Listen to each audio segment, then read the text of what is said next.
Magandang araw mga kaibigan.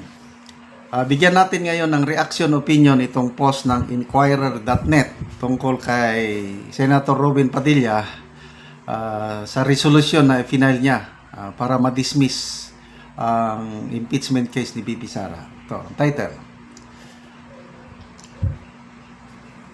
Senator Robin Padilla had this to say as he confirmed drafting a Senate resolution seeking the dismissal of the impeachment case against Vice President Sara Duterte.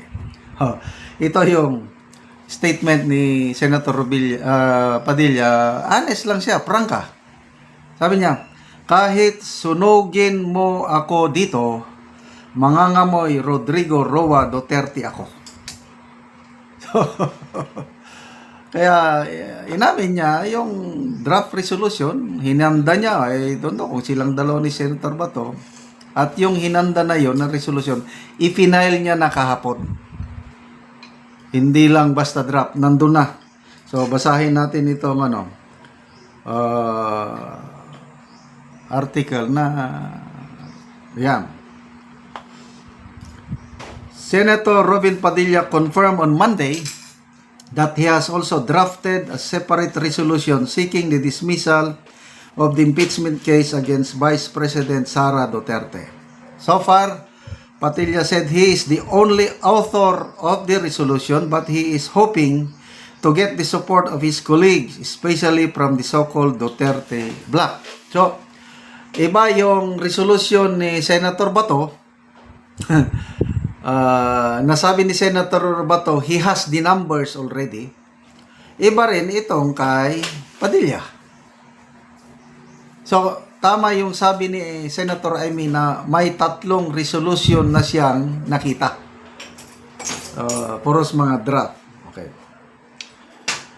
It was just me. It was just my resolution. Yes. So, I'm still waiting for them. Okay, so meron ding article na ano na talaga kahapon, saan ba ito? Ito.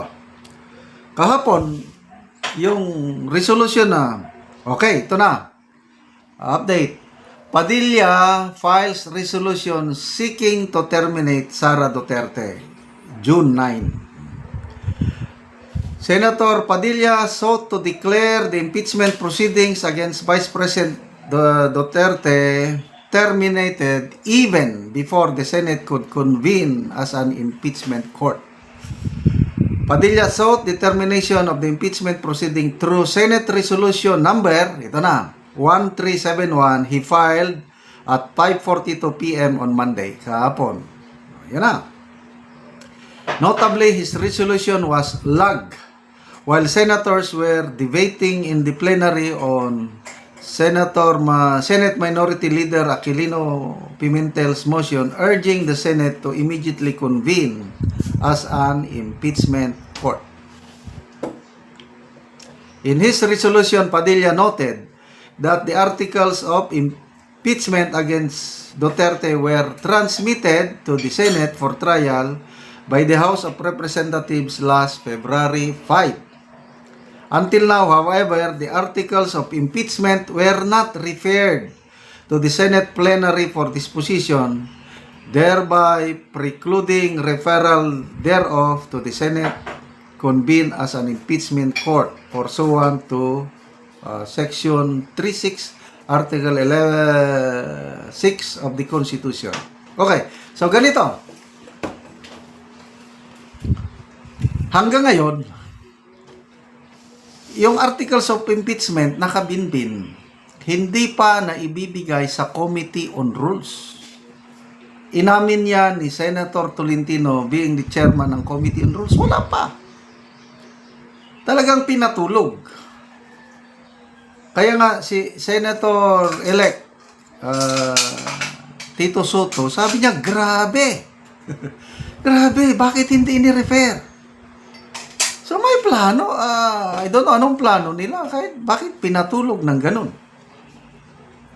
Instead na matuloy na ang reading ng articles of impeachment, noong June 2, inatras na naman ng June 11. Ano bang gusto nila talagang mangyari? Na ang taong bayan naghihintay na kailan na masimulan ang trial. Dahil si BP Sara, nakahanda naman siya na mag-undergo ng trial. Eh bakit ganyan? Okay, so kahapon sa session, nag-move mga senador na mag-take out na. Ang unang nag-move ata si Senator Villanueva. Mag-take out na si Senate President Escudero as presiding officer at tapos na. Nag-take out na siya. Kaya lang, paliwanag ni Senator Villanueva, hindi pa rin na-convene ang impeachment court as of now. I think ngayon pa ata. So, antabayanan natin ang development kung kailan ma-convene ang impeachment court. Kasi nag-take out naman si Senate President Escudero as presiding officer ng impeachment court. Okay? So, ano ba? Maraming pwedeng mangyari. I don't know anong mangyari doon sa proposal ni Senate Majority Floor Leader Tolentino na pwedeng simulan na ang trial at matatapos by June 30. May verdict na. Verdict. Pwede nang ma-acquit, pwede nang ma-convict si BP Sara, depende sa mga senator judges. Basta, papayag ang mga prosecutors na ilimit yung articles of impeachment from 7, gawin na lang 2. Basta pumayag din ang defense team ni BP Sara. So, wala pang official response sa House kung papayag pa sila sa proposal ni Senator Tolentino. Hintayin natin. Di ba, karamihan sa ating DDS mga gusto ng bloodbath, nakahanda naman ang ating BP Sara. Bakit tayo matakot? Kaya, sana masimulan na. At sana tapusin na kaagad. Huwag nang patagalin para magkaalaman na. Whatever happens, madismiss man yung impeachment case na yan o ituloy matapos by June 30 or mag-crossover sa 28th Congress, to me, it's not a problem. Dahil we have the numbers. Maa-acquit si BP Sara kahit anong balibalik ta rin nila ang mangyari niya. Kaya relax lang po tayo. Okay, salamat mga kaibigan sa inyong pagsubaybay sa ating channel. Nakakatulong kayo ng malaki sa tribong Talandig ng Bukidnon. Ang sweldo natin sa channel nito is pantulong sa tribo. Meron tayong binibigay sa kanilang libreng yero at pako para makapagpatayo ng mas maayos na tirahan ang tribong Talandig. Panoorin nyo ang video na ito. Ni ang kadtong balo nga natagaan og sen. Kay gitabangan lang ni sa iyang papa.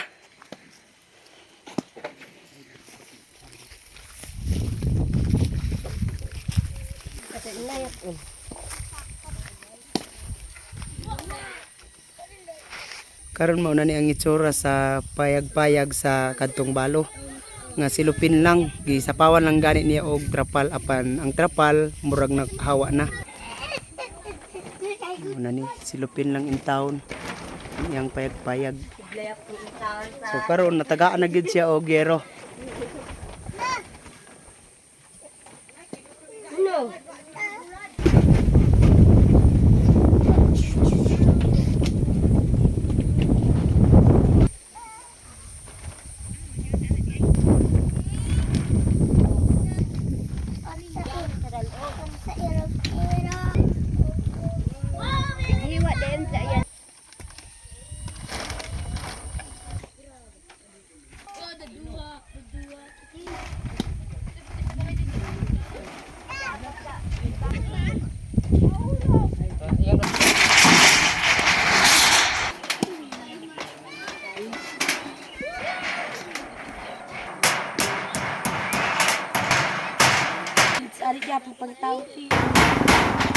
Karon maayo na gyud ang atop human na gyud.